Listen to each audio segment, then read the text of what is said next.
साथियों, हम तो काशीवासी हैं और कबीरदास जी ने कहा है, सेवक फल मांगे नहीं, सेव करे दिन रात।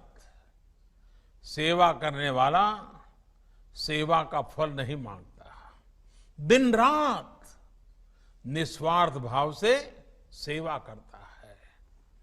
दूसरों की निस्वार्थ सेवा के हमारे यही संस्कार हैं जो इस मुश्किल समय में देशवासियों के काम आ रहे हैं।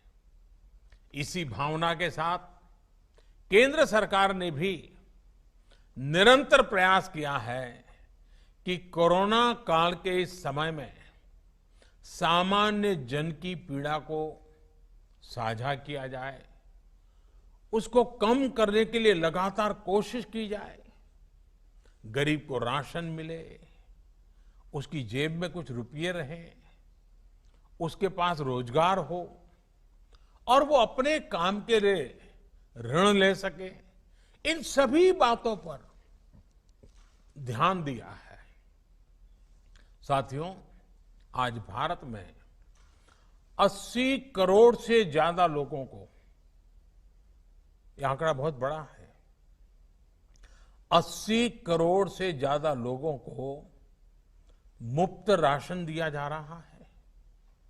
इसका बहुत बड़ा लाभ बनारस के भी गरीबों को, श्रमिकों को हो रहा है।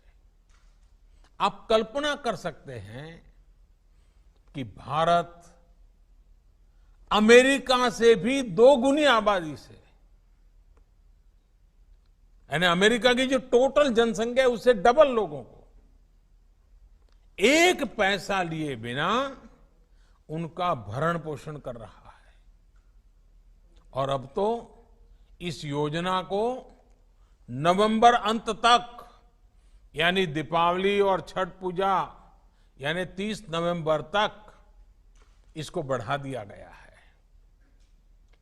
हमारी कोशिश यही है कि किसी गरीब को त्योहारों के समय में खाने पीने की कमी ना हो। खाने के साथ साथ लॉकडाउन के कारण गरीब को खाना पकाने के लिए ईंधन की दिक्कत ना हो, इसके लिए उज्ज्वला योजना के लाभार्थियों को पिछले 3 महीने से मुफ्त गैस सिलेंडर दिया जा रहा है। साथियों, गरीबों के जनधन खाते में हजारों करोड़ रुपए जमा कराना हो या फिर गरीबों के, श्रमिकों के रोजगार की चिंता, छोटे उद्योगों को, रेहड़ी ठेला लगाने वालों को आसान ऋण उपलब्ध कराना हो या खेती, पशुपालन, मछली पालन और दूसरे कामों के लिए ऐतिहासिक फैसले, और सरकार ने लगातार काम किया है। कुछ दिन पहले ही 20,000 करोड़ रुपए की मत्स्य संपदा योजना को भी मंजूरी दी गई है। इसका लाभ भी इस क्षेत्र के मछली पालकों को होगा। इसके अलावा यहां यूपी में कुछ दिन पहले ही रोजगार और स्वरोजगार के लिए एक और विशेष अभियान चलाया गया है।